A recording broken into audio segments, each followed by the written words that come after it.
Damn, Mizzy Mari got beat.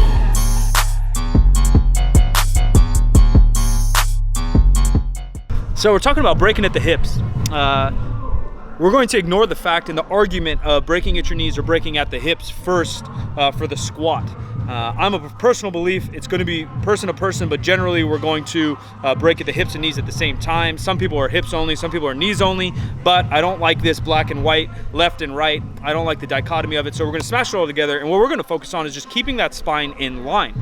Now, the first step is going to be breathing and bracing. So when we're talking about breathing and bracing, we have to think about breathing into our stomach. Too often do I see, and I can see it in Instagram video, in the gym, out the gym, I can feel it with myself, but people get all hyped up and they'll take a big breath up in here and they think they're getting their core tight, the Valsalva maneuver. If you guys want to do more research on it, that's what it's called. Basically, we're trying to control that spine, hold it in place, so then we can press our feet into the ground, which then moves the bar on our back, right? The simplicity of the squat.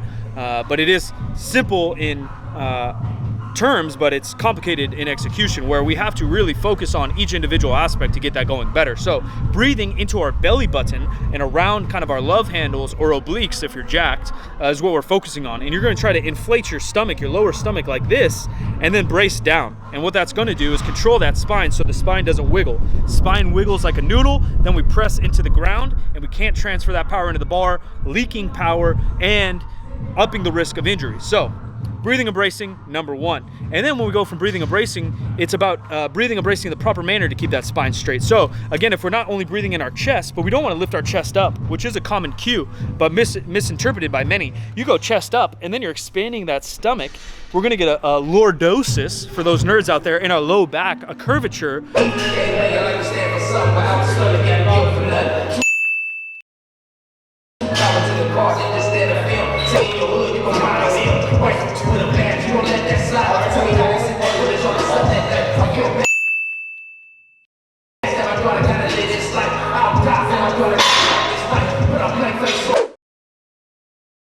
Again, with that wet noodle in our back, pushing something, bridges and supports aren't made crooked for a reason. They're made straight because that's going to be the most powerful structure. So we want to do the same with our spine. If we have lordosis and we're sticking our ass out, is a way different than actually tilting back with a straight spine, if that makes sense. So if here's my hips, here's my upper body, we're leaning our hips back or we're breaking at the hips. I know that's a sad interpretation, but hopefully we got a better demo in the gym to explain it to you guys. So breathe and brace. And then we're actually gonna break at the hips, which is a hip hinge. A hip hinge is super important, not only for sport, but in the gym to learn how to build your posterior. To learn the motor pattern of a hip hinge is way different than bending your low back. And the hip hinge is obviously important for something like a squat, something like a deadlift, stiff leg deadlift, good morning.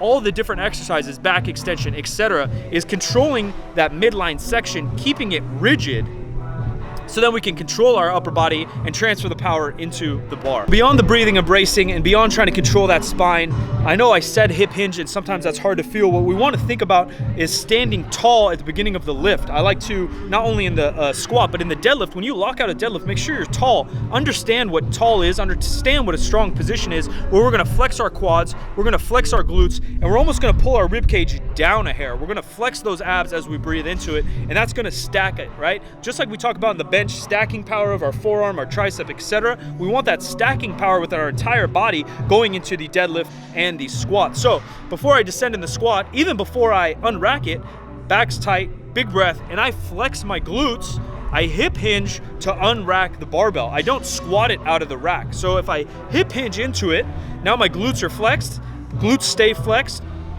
stomach stays braced, and I'm gonna take the most efficient way to walk out. We're getting into squat basics, but it's all right. So we take 2 to 3 steps to walk it out efficiently. The entire time, my back is braced, my stomach is braced, and my glutes are braced. And from there, you don't want to break that spinal position. So, as I mentioned, hip hinge, straight down. If you're more of an upright squatter, hips are literally gonna go straight down. If you're more of a hip dominant squatter, your hips will hinge, as we mentioned. I don't like this dichotomy that's in the fitness industry of a high bar squat and a low bar squat. I like to think of it more of a hip dominant squat or a quad dominant squat. The bar position is often unrelated to how you move in your lower body. But if we're talking about a more upright squat where our knees are going a little bit more forward, breaking at the hips will look similar but less drastic, because we want our hips to go straight down between our knees. But what we do want is that same brace in our stomach with the Valsalva and our glutes. The main hip hinge will be a lot more apparent in a hip dominant squat, where we're using a little bit more lower back, hamstrings, glutes, and our shins stay a little bit more vertical. So hopefully that helps you guys out. We're gonna go back inside. I got some benching to do, but I'm gonna show you more demos with the PVC pipe, a couple quick tips, a couple visual tips to hopefully allow you guys to stay safer while you're squatting, because a lot of things can happen to your spine, your erectors, your QL, different mechanisms and muscles and tendons within your low back if you're squatting it properly. Give it a thumbs up if that helped you guys. Appreciate you. Silent Mike, subscribe. I'm out of here.